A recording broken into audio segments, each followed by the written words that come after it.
Good afternoon. Welcome. Thank you so much for coming. I'm Ava Rispini. I'm an associate curator here at the Museum of Modern Art, and it's my great pleasure to welcome you all today, and it's my great pleasure to introduce the 5 artists who will be speaking about their work this afternoon.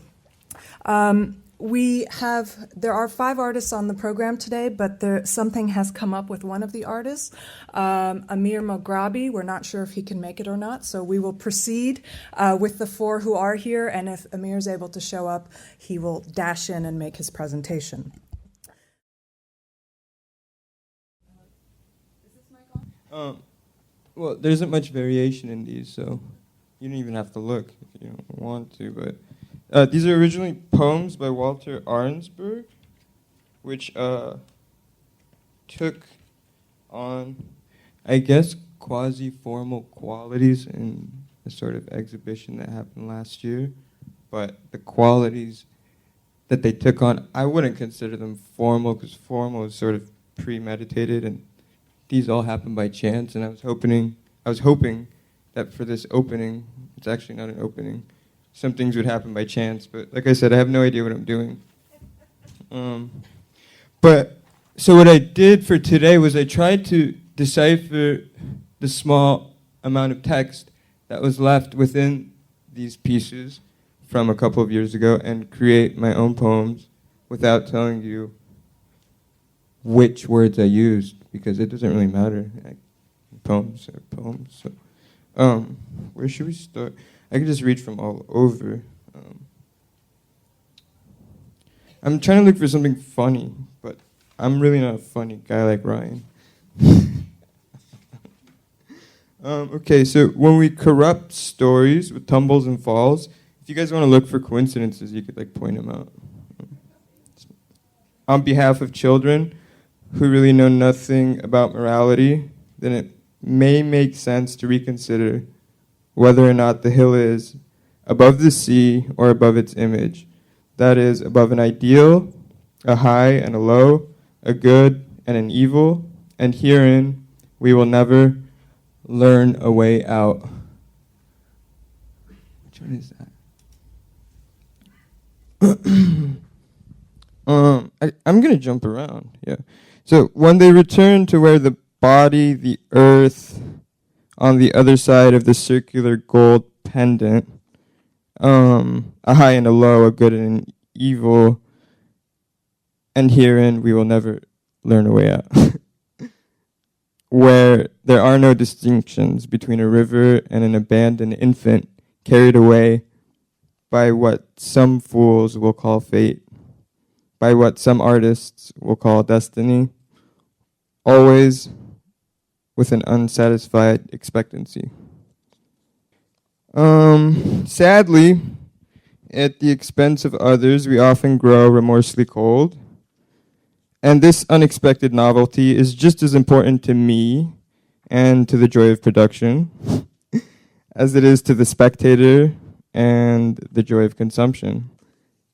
And I hear the mocking birds, the way they mock the laughter in the earth, the tremor in its origin, its entire error. The world is a human who hates himself. The world is a human who hates herself. An orchid loses its head, and herein we will never learn a way out. It's folded onto that page, I think. Far in the distance beyond this utterance, and not its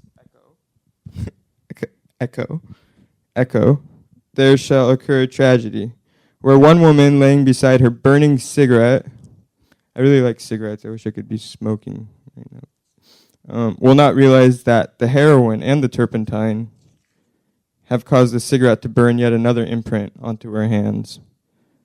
And there, with what we may call dreams, what we may call a string of symbols against a static black, the drifting and the dreaming will occur at the level of absolute indifference, where there are no distinctions between a river and an abandoned infant, or concepts that may become apparitions, or symptoms that may occur without a cause, because things pass and affects remain, certainly as abstractions. And I guess I'm resisting this whole structure, so I'm going to read this to you. I define resistance as an energetic cachet of experience that for me culminates in a manifest symptom. It's also a cathexis or a potential conduit for what Duchamp would have called the creative act, for the dispersion of energy into form. Is there anything nice going on over here? Oh, it's called a poet.